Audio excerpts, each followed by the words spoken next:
दो हाथ, शागिर्द पेशे की बूढ़ी मेहतरानी बेटे राम अवतार और बहू गोरी की अलबेली दुनिया में जायज नाजायज, उचित अनुचित, नैतिकता आर्थिकता की नई परिभाषाएं देती इस्मत चुगताई की लिखी कहानी कालिंदी बडोला की जुबानी। कालिंदी बडोला हाथ टू हाथ में आपका स्वागत है। अब ये ऑडियो स्टोरी सीरीज मैंने दरअसल बहुत सिंपल एक रीजन के लिए शुरू करी, ताकि इंडियन लिटरेचर, हिंदी हिंदुस्तानी साहित्य से जुड़े जितनी प्यारी कहानियां मैंने आज तक पढ़ी हैं वो मैं आपके साथ शेयर कर पाऊं। अब ये सारी कहानियां बचपन से लेकर आज तक मेरे साथ जुड़ी रही हैं। मेरे फादर विश्वमोहन बडोला की अपनी लाइब्रेरी का ये हिस्सा थी और अब मेरी लेगेसी है, मेरी धरोहर है। और इसी में से एक बहुत ही सुंदर कहानी इस्मत चुगताई की लिखी आज मैं फिर लेकर आई हूं। उनकी पहली जो कहानी मैंने घरवाली आपको सुनाई थी, लाजो और मिर्जा जी की कहानी, वो आपने खूब चटकारे लेकर सुनी भी थी और आपको इतना मजा आया था कि आपके कमेंट्स ने मेरा दिल बाग बाग कर दिया। अब जहां तक इस्मत चुगताई की बात है, भाई उर्दू कथा जगत की लेजेंड रही इस्मत चुगताई की हर कहानी में वो बात है जो आपके दिल को खुश कर जाती है। अब जहां तक टॉपिक्स की बात है जो वो समाज के बारे में जो लिखती हैं, उन्होंने सेक्सुअल रिप्रेशन के बारे में इतना लिखा है, यौन मानसिकता के बारे में लिखा है, मतलब ऐसे ऐसे टॉपिक्स जिनकी वजह से वो लोगों को काफ़ी अनकंफर्टेबल फील करा देती थी कि यार औरत होकर ये इन सब्जेक्ट्स पे लिख रही हैं।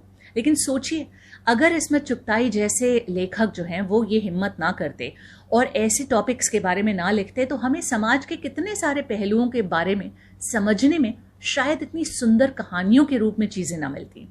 अब जहाँ तक इस्मत चुगताई की बात है, आपको पता है 14-15 साल की उम्र तक उन्होंने अनगिनत कहानियाँ लिख डाली और फिर उनको अचानक लगा कि ये सब ऊटपटांग है और सब फाड़ डाली। और उसके बाद दोबारा से शुरू किया कहानियाँ और उपन्यास लिखने का सिलसिला और फिर मिले हमको दोज़खी और बिच्छो फूपी और घरवाली, दो हाथ, न जाने कितनी अनगिनत कहानियाँ।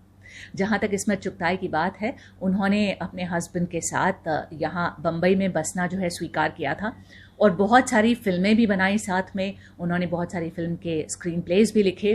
अब जहाँ तक गर्म हवा की बात है, उसका स्क्रीन प्ले तो उनका आज तक बहुत ही माना जाता है। और श्याम बेनेगल ने उनसे जुनून फिल्म में एक बुजुर्ग महिला का रोल भी बड़े सही तरीके से करवा लिया था। खैर, यहाँ तो अभी हम वापस आते हैं इस्मत चुगताई की लिखी कहानी दो हाथ पर, जो दो हाथ इसमें एक्चुअली पूरक हैं, मेटाफर हैं।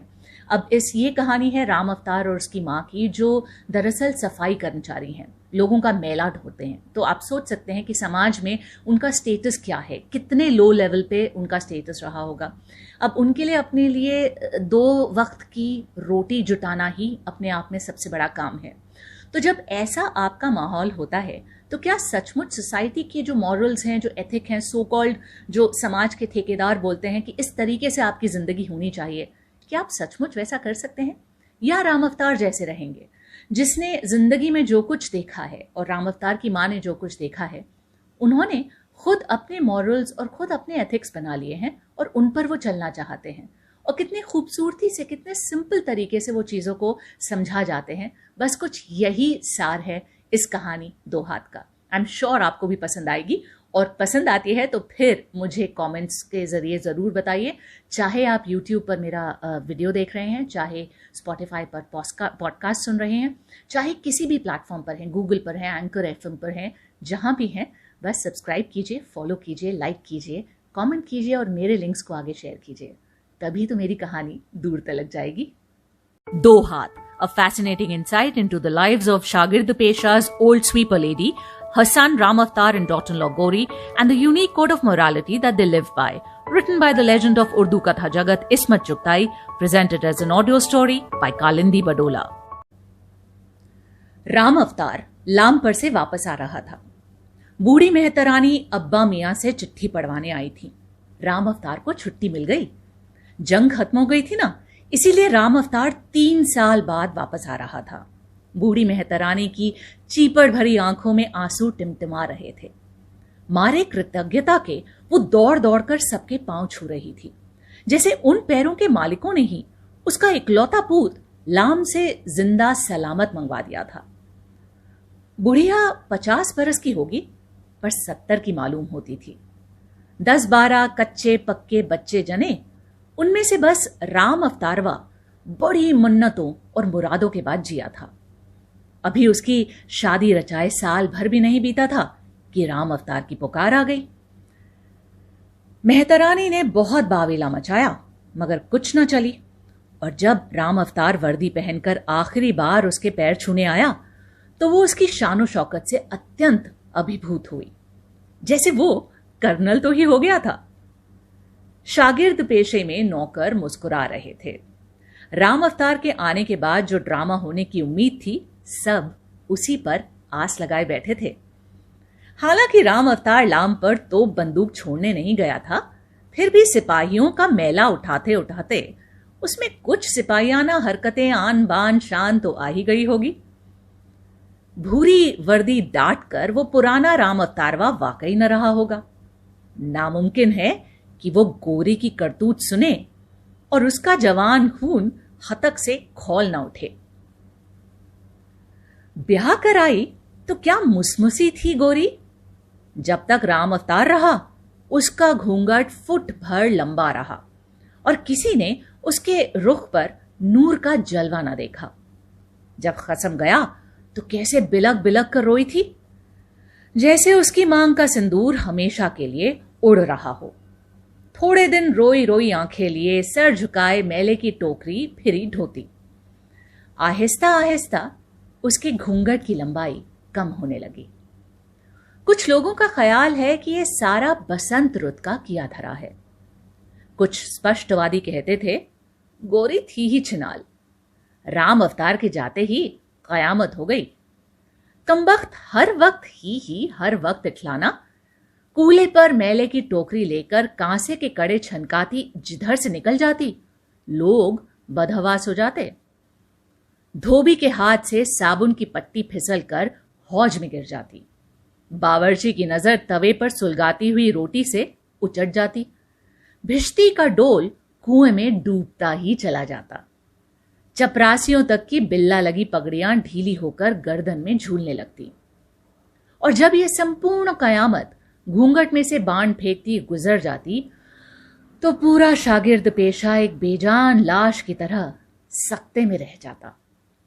फिर एकदम चौंक कर वो एक दूसरे की दुर्गति पर तानाजनी करने लगते। धोबन मारे गुस्से के कलफ की कुंडी लौट देती। चपरासन छाती से चिमटे लौंडे को बेबाद धूम के जड़ने लगती और बावर्ची की तीसरी बीवी पर हिस्टीरिया का दौरा पड़ जाता। नाम की गोरी थी पर कमबख्त स्याह बहुत थी, जिसे उल्टे तवे पर किसी फूहड़िया ने पराठे तलकर उसे चमकता हुआ छोड़ दिया हो। चौड़ी फुकना सी नाक, फैला हुआ दहाना, दांत मांजने का उसकी 7 पुश्त ने जैसे फैशन ही छोड़ दिया था। आंखों में काजल थोपने के बाद भी दाईं आंख का भेंगापन ओझल ना हो सका। फिर भी टेढ़ी आंख से न जाने कैसे जहर में बुझे तीर फेंकती थी कि निशाने पर बैठ ही जाते थे। कमर भी लचकदार न थी, खासी कुठला सी थी। जूठन खा खा कर दुम्बा हो रही थी। चौड़े भैंस के से खुर जिधर से निकल जाती कड़वे तेल की सड़ान छोड़ जाती। हां, आवाज में बला की कूक थी। तीज त्योहार पर लहक कर कंजरिया गाती तो उसकी आवाज सबसे ऊंची लहराती चढ़ती चली जाती। बुढ़िया मेहतरानी यानी उसकी सास बेटे के जाते ही उससे बेतरह बदगुमान हो गई। बैठे बिठाए सावधानी से गालियां दे देती। उस पर नजर रखने के लिए उसके पीछे पीछे फिरती। मगर बुढ़िया अब टूट चुकी थी। 40 बरस मैला ढोने से उसकी कमर स्थायी तौर पर एक तरह चलकर वहीं थम गई थी। हमारी पुरानी मेहतरानी थी। हम लोगों के आवल नाल उसी ने गाड़े थे। ज्यों ही अम्मा के दर्द लगते, मेहतरानी दहलीज पर आकर बैठ जाती और बाज वक्त लेडी डॉक्टर तक को निहायत उपयोगी हिदायतें देती। प्रेतों को दफा करने के लिए कुछ तावीज भी लाकर पट्टी से बांध देती। मेहतरानी के घर में खासा बुजुर्गाना हैसियत थी। इतनी लाडली मेहतरानी की बहू यकायक लोगों की आंखों में कांटा बन गई। चपरासन और बावर्चन की तो बात और थी। हमारी अच्छी भली भावजों का माथा उसे इठलाते देखकर थिनक जाता। अगर वो उस कमरे में झाड़ू देने जाती जिनमें उनके मियां होते तो वो बड़बड़ाकर दूध पीते बच्चे के मुंह से छाती छीन कर भागती कि कहीं ये डायन उनके शोहरों पर टोना टोटका ना कर रही हो। गोरी क्या थी, बस एक मरखना लंबे लंबे सींगों वाला बिजार था कि छुट्टा फिरता था। लोग अपने कांच के बर्तन भांडे दोनों हाथों से समेट कर कलेजे से लगाते, और जब हालत ने नाजुक सूरत पकड़ी तो शागिर्द पेशे की महिलाओं का एक बाकायदा वफद अम्मा के दरबार में हाजिर हुआ। बड़े जोर शोर से खतरा और उसे खौफनाक नताइज पर बहस हुई।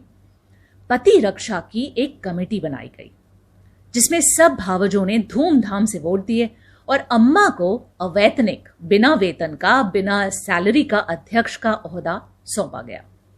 सारी औरतें स्तरानुसार जमीन, पीढ़ियों और पलंग की अदावाइन पर बैठी। पान के टुकड़े तकसीम हुए और बुढ़िया को बुलाया गया। निहायत इत्मीनान से बच्चों के मुंह में दूध देकर सभा में खामोशी कायम की गई और मुकद्दमा पेश हुआ। क्यों रे चुड़ैल, तूने कामुक बहू को छूट दे रखी है कि हमारी छातियों पर कोदो दले? इरादा क्या है तेरा? क्या मुंह काला कराएगी? मेहता रानी तो भरी बैठी थी, फूट पड़ी। क्या करूं बेगम साहब, हरामखोर को 4 चोट की मार भी दई मैं तो, रोटी भी खाने को न दई, पर रान तो मेरे बस की ना है। अरे रोटी की क्या कमी है उसे? बावरचन ने ईंटा फेंका। सहारनपुर की खानदानी बावरचन और फिर तीसरी बीवी, क्या तीहा था और अल्लाह की पनाह। फिर चपरासन, मालन और धोबन ने मुकद्दमे को और संगीन बना दिया। बेचारी मेहतरानी बैठी सबकी लताड़ सुनती और अपनी खारिश ज़दा पिंडलियां खुजलाती रही। बेगम साहब, आप जैसी बताओ वैसी करने से मोई ना थोड़े, पर का करूं? करान का टेटुआ दबाई दूं? टेटुआ दबाने के सुंदर विचार से महिलाओं में खुशी की एक लहर दौड़ गई और सबको बुढ़िया से अत्यंत हमदर्दी पैदा हो गई। अम्मा ने राय दी, मुई को मैं के फिकवा दे। ए बेगम साहब, कहीं ऐसा हो सके? मेहतरानी ने बताया कि बहू मुफ्त हाथ नहीं आई है। सारी उम्र की कमाई पूरे 200 झोंके हैं, तब मुश्तंडी हाथ आई है। इतने पैसे में तो 2 गाय आ जाती ना, मजे से भर कलसी दूध देती। पर ये रान तो दुलत्तियां ही देती है। अगर इसे मैके भेज दिया ना तो इसका बाप इसे फौरन दूसरे मेहतर के हाथ बेच देगा। बहू सिर्फ बेटे के बिस्तर की जीनत ही नहीं होती ना, अब 2 हाथों वाली है पर 4 आदमियों का काम निपटा जाती है। राम अवतार के जाने के बाद से बुढ़िया से इतना काम क्या संभलता। ये बुढ़ापा तो अब बहू के 2 हाथों के सदकों में बीत रहा है। महिलाएं कोई नासमझ न थी। मामला नैतिकता से हटकर आर्थिकता पर आ गया था। वाकई बहू का वजूद बुढ़िया के लिए लाजमी था। 200 रुपए का माल किसका दिल है कि फेंक दे? उन 200 के अलावा ब्याह पर जो बनिए से लेकर खर्च किया था, जजमान खिलाए थे, बिरादरी को राजी किया था, ये सारा खर्चा कहां से आएगा? राम अवतार को जो तनख्वाह मिलती थी वो सारी उधार में डूब जाती थी। ऐसी मोटी ताजी बहू अब तो 400 से कम में न मिलेगी। पूरी कोठी की सफाई के बाद और आसपास की 4 कोठियां और निपटा जाती है। रान काम में तो चौकस है वैसे। आप सुन रहे हैं 2 हाथ, इस्मत चुगताई की लिखी कहानी कालिंदी बडोला की जुबानी। फिर भी अम्मा ने अल्टीमेटम दिया कि अगर इस लुच्ची का जल्दी जल्दी कोई इंतजाम ना किया गया तो कोठी के अहाते में नहीं रहने दिया जाएगा। बुढ़िया ने बहुत बावेला मचाया और जाकर बहू को मुंह भर भर कर गालियां दी, झोंटे पकड़कर मारा पीटा भी। अब बहू उसकी जर खरीद थी, पिटती रही, बड़बड़ाती रही और दूसरे दिन सारे मामले की धज्जियां बिखेर दी।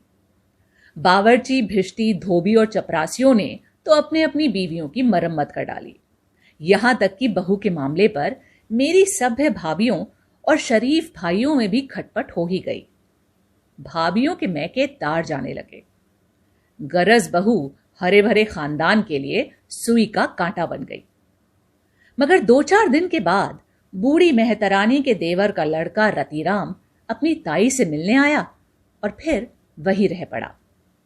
2-4 कोठियों में काम बढ़ गया था, सो वो भी उसने संभाल लिया। अपने गांव में आवारा ही तो घूमता था। उसकी बहू अभी नाबालिग थी, इसलिए गौना नहीं हुआ था। रतिराम के आते ही मौसम एकदम लोट पोट कर बिल्कुल ही बदल गया। जैसे घनघोर घटाएं हवा के झोंकों के साथ तितर बितर हो गईं। बहू के कहकहे खामोश हो गए, कांसे के कड़े गूंगे हो गए, और जैसे गुब्बारे से हवा निकल जाए तो वो चुपचाप झूलने लगता है, ऐसे बहू का घूंघट झूलते झूलते नीचे की तरफ बढ़ने लगा।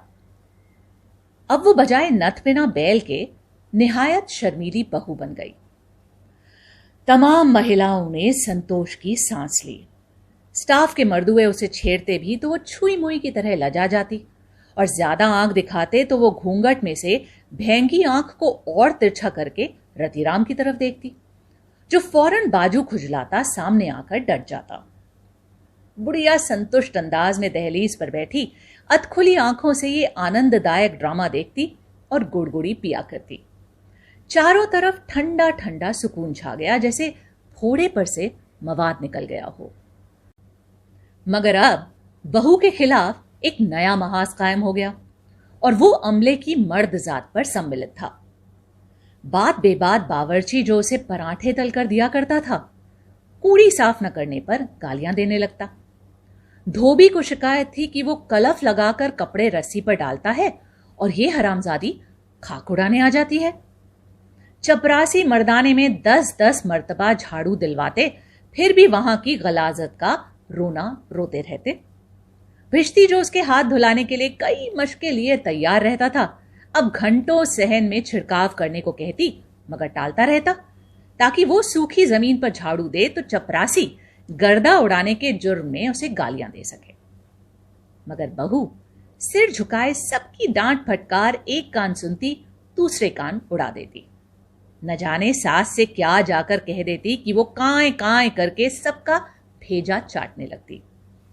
अब उसकी नजर में बहू निहायत पारसा और नेक हो चुकी थी। फिर एक दिन दरोगा जी दाढ़ी वाले, जो तमाम नौकरों के सरदार थे और अम्मा के खास मुशीर समझे जाते थे, अब्बा के हुजूर में हाथ जोड़कर हाजिर हुए और उस भयानक बदमाशी और गलाजत का रोना रोने लगे जो बहू और रतिराम के नाजायज ताल्लुकात से सारे शागिर्द पेशे को गंदा कर रही थी। अब्बा ने मामला सेशन सुपुर्द कर दिया, यानी अम्मा को पकड़ा दिया। महिलाओं की सभा फिर से जुड़ी और बुढ़िया को बुलाकर उसके लत्ते लिए गए। अरे निगोड़ी, खबर भी है तेरी एक कामुक बहू क्या गुल खिला रही है। मेहतरानी ने ऐसे चुंधरा कर देखा जैसे कुछ समझती नहीं गरीब कि किसका जिक्र हो रहा है, और जब उसे साफ साफ बताया गया कि चश्मदीद गवाहों का कहना है कि बहू और रतिराम के ताल्लुकात नाजायज हद तक खराब हो चुके हैं, दोनों बहुत ही आपत्तिजनक हालात में पकड़े गए हैं, तो उस पर बुढ़िया बजाय अपनी बेहतरी चाहने वालों को शुक्रिया अदा करने के बहुत चराग पांव हुई। बड़ी बावेला मचाने लगी कि राम अतारवा होता तो उन लोगों की खबर लेता जो उसकी मासूम बहू पर ऐसी तोहमत लगा रहे हैं। बहू निगोड़ी तो अब चुपचाप राम अवतार की याद में आंसू बहाया करती है, काम काज भी जान तोड़कर करती है, किसी को शिकायत नहीं होती, ठठोल भी नहीं करती। लोग उसके नाहक दुश्मन हो गए हैं। बहुत समझाया मगर वो तो मातम करने लगी कि सारी दुनिया इसकी जान की लागू हो गई है। आखिर बुढ़िया और उसकी मासूम बहू ने लोगों का क्या बिगाड़ा है? वो तो न किसी के लेने में न देने में। आज तक उसने किसी का भांडा नहीं फोड़ा। उसे क्या जरूरत जो किसी के फटे में पैर घुसाती फिरे? कोठियों के पिछवाड़े नहीं होते क्या? मेहतरानी से किसी का मैला नहीं छुपता। इन बूढ़े हाथों ने बड़े लोगों के गुनाह दफन किए हैं। ये 2 हाथ चाहें तो रानियों का तख्त उलट दें, पर नहीं, उसे तो किसी से बैर ही नहीं। अगर उसके गले पर छुरी दबाई गई तो शायद गलती हो जाए, वैसे वो किसी के राज अपने बूढ़े कलेजे से बाहर नहीं निकलने देगी। उसका तीहा देखकर फौरन छुरी दबाने वालों के हाथ ढीले पड़ गए। सारी महिलाएं उसको पुचकारने लगी। बहू कुछ भी करती थी, उनके अपने किले तो महफूज थे, तो फिर शिकायत कैसी? फिर कुछ दिन के लिए बहू के इश्क की चर्चा कम होने लगी, लोग कुछ भूलने लगे। मगर ताड़ने वालों ने ताड़ लिया कि दाल में कुछ काला जरूर है। बहू का भारी भरकम जिस्म भी दाल में काले को ज्यादा न छिपा सका और लोग बुढ़िया को समझाने लगे। मगर उस नए मौजू पर बुढ़िया बिल्कुल उड़न घाइयां बताने लगी। बिल्कुल ऐसे बन गई जैसे एकदम ऊंचा सुनती हो। अब वो ज्यादातर खाट पर लेटी बहू और रतिराम पर हुक्म चलाया करती थी। कभी खांसती छींकती बाहर धूप में आ बैठती तो वो दोनों उसकी ऐसी देखरेख करते जैसे वो कोई पटरानी हो। भली बीवियों ने उसे बहुत समझाया, रतिराम का मुंह काला कर और इससे पहले कि राम अवतार लौट आए बहू का इलाज करवा डाल। वो खुद इस फन में माहिर है, 2 दिन में सफाई हो सकती थी। मगर बुढ़िया ने कुछ समझ कर ही ना दिया। बिल्कुल इधर उधर की शिकायतें करने लगी कि उसके घुटनों में पहले से ज्यादा ऐंठन होती है और कोठियों में लोग बहुत ही ज्यादा बादी चीजें खाने लगे हैं। किसी न किसी कोठी में दस्त लगे ही रहते हैं। उसकी टाल मटोल पर जलकर उपदेश देने वाले मरमंड हो गए। माना कि बहू औरत जात है, नादान है, भोली बड़ी बड़ी शरीफजादियों से खता हो जाती है, लेकिन उनकी आला खानदान की प्रतिष्ठित सासें यूं कान में तेल डालकर बैठी तो नहीं रहती। पर न जाने क्यों ये बुढ़िया सठिया गई है। जिस बला को वो बुढ़िया बड़ी आसानी से कोठी के कूड़े के तह में दफन कर सकती थी, उसे आंखें मीचे पलने दे रही है। आप सुन रहे हैं 2 हाथ, इस्मत चुगताई की लिखी कहानी कालिंदी बडोला की जुबानी। राम अवतार के आने का इंतजार था। हर वक्त धमकियां तो देती रहती थी, आन दे राम अवतारवा का, कहांगी तोरी हड्डी पसली एक कर दे। और अब राम अवतारवा लाम पर से जिंदा वापस आ रहा था। फिजा ने सांस रोक ली थी। लोग एक भयानक हंगामे के प्रतीक्षक थे। मगर लोगों को सख्त कोफ्त हुई जब बहू ने लौंडा जना। बजाय उसे जहर देने के बुढ़िया की मारे खुशी के बाँछें खिल गई। राम अवतार के जाने के 2 साल बाद पोता होने पर भी वो कतई आश्चर्यचकित न थी। घर भर फटे पुराने कपड़े और बधाई समेटती फिरी। उसका भला चाहने वालों ने उसे हिसाब लगाकर बहुत समझाया कि लौंडा राम अवतार का हो ही नहीं सकता। मगर बुढ़िया ने कतई समझ कर न दिया। उसका कहना था, अब अषाढ़ में राम अवतार लाम पर गया जब बुढ़िया पीली कोठी के नए अंग्रेजी वजह के संडास में गिर पड़ी थी। अब चैत लग रहा है और जेठ के महीने में बुढ़िया को लू लगी थी, मगर बाल बाल बच गई थी ना, जभी से उसके घुटनों का दर्द बढ़ गया है। वैद्य जी पूरे हरामी हैं, दवा में खड़िया मिलाकर दे देते हैं। इसके बाद वो बिल्कुल असल सवाल से हटकर खेलाओं की तरह औल फौल बकने लगती। किसके दिमाग में इतना बूता था कि वो बात उस बुढ़िया को समझाता जिसे ना समझने का वो फैसला कर चुकी थी। लौंडा पैदा हुआ तो उसने राम अवतार को चिट्ठी लिखवाई। राम अवतार को बात चुम्मा प्यार के मालूम हो कि यहां पर सब कुशल है और तुम्हारी कुशलता भगवान से नेक चाहते हैं और तुम्हारे घर में पूत पैदा हुआ है, सो तुम इस खत को ताड़ समझो और जल्दी से आ जाओ। लोग समझते थे कि राम अवतार जरूर चिराग पां होगा, मगर सब उम्मीदों पर ओस पड़ गई जब राम अवतार का खुशी भरा खत आया कि लौंडे के लिए मोजे और बनियान ला रहा है।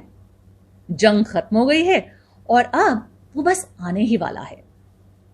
बुढ़िया पोते को घुटने पर लिटाए खाट पर बैठी राज किया करती।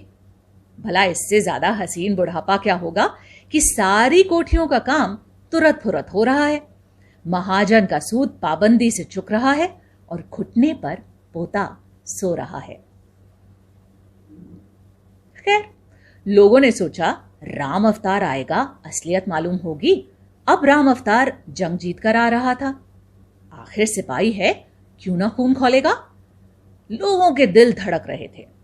शागिर्द पेशे की फिजा जो बहू की तोता चश्मी की वजह से गई थी, 2-4 खून होने और नाके कटने की आस में जाग उठी। लौंडा साल भर का होगा जब राम अवतार लौटा। शागिर्द पेशे में खलबली मच गई।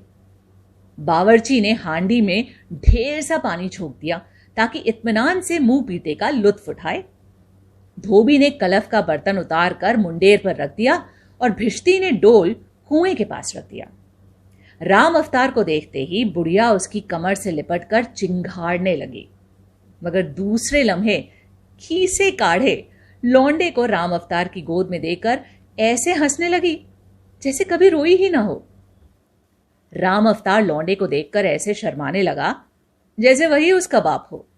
झटपट उसने संदूक खोलकर सामान निकालना शुरू किया। लोग समझे खुकरी या चाकू निकाल रहा है, मगर जब उसने उसमें से लाल बनियान और पीले मोजे निकाले तो सारे अमले की मर्दाना शक्ति पर जरबकारी लगी। हत्तेरी की, साला सिपाही बनता है, हिंजड़ा जमाने भर का। और बहू जैसे सिमटी सिमटाई नई नवेली दुल्हन ने कांसी की थाली में पानी भरकर राम अवतार के बदबूदार फौजी बूट उतारे और चरण धोकर पिए। लोगों ने राम अवतार को बहुत समझाया और उसे गाउदी कहा, मगर वो गाउदी की तरह खीसे काढ़े हंसता रहा जैसे उसकी समझ में ना आ रहा हो।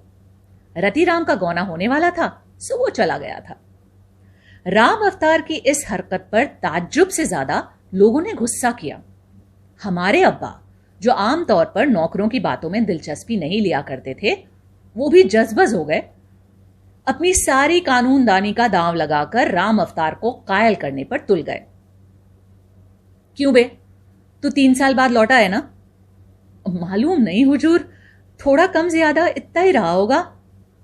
उधर लौंडा तेरा साल भर का है। इतना ही लगे है सरकार, पर बड़ा बदमाश है ससुरा। राम अवतार शर्माए।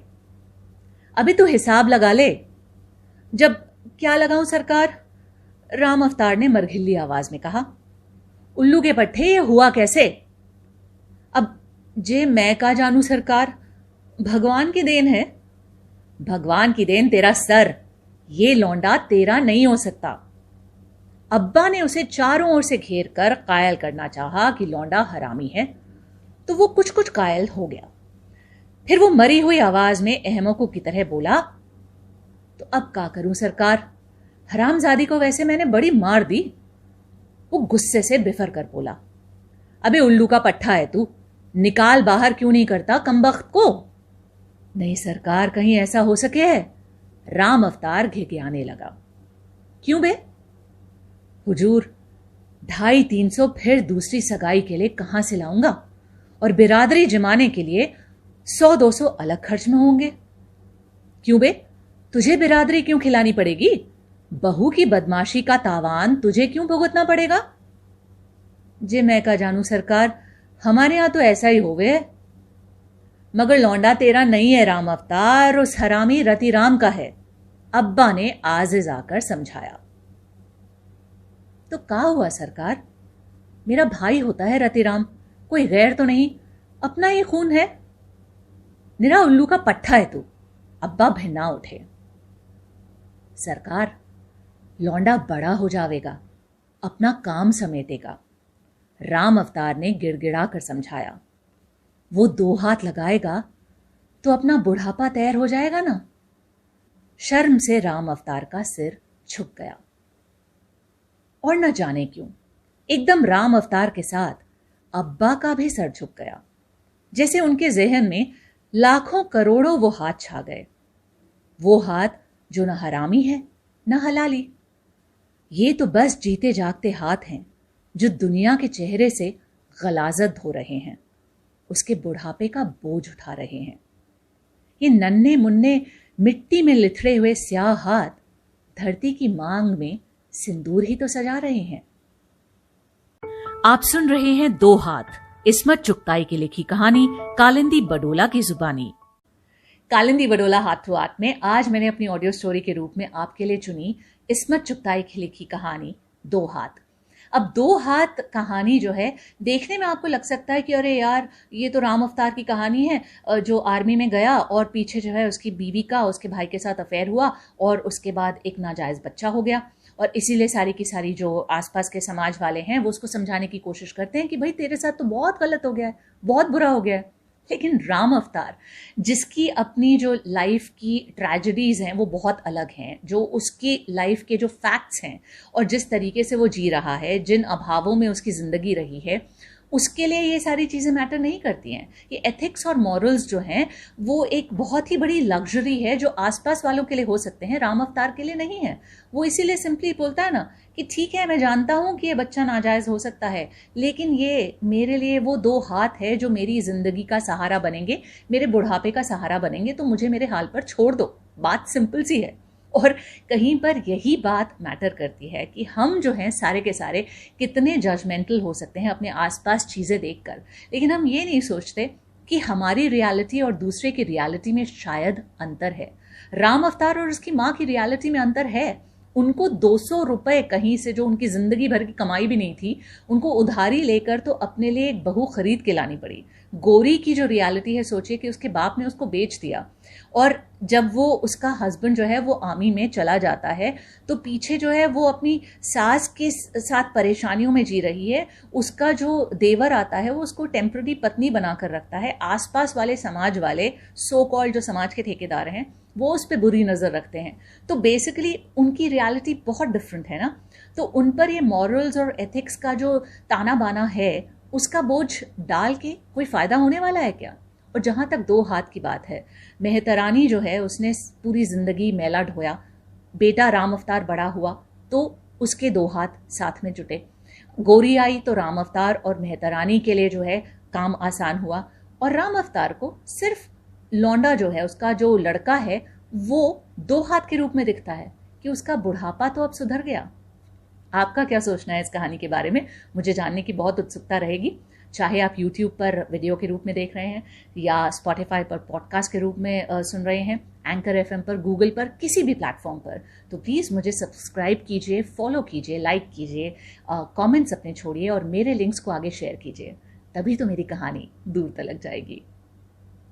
2 हाथ, a fascinating insight into the lives of Shagird Pesha's old sweeper lady, her son Ram Avtar and daughter-in-law Gauri, and the unique code of morality that they live by. Written by the legend of Urdu Katha Jagat Ismat Chugtai, presented as an audio story by Kalindi Badola. 2 हाथ, शागिर्द पेशे की बूढ़ी मेहतरानी बेटे राम अवतार और बहू गौरी की अलबेली दुनिया में जायज नाजायज, उचित अनुचित, नैतिकता आर्थिकता की नई परिभाषाएं देती इसमत चुगताई की लिखी कहानी कालिंदी बडोला की जुबानी।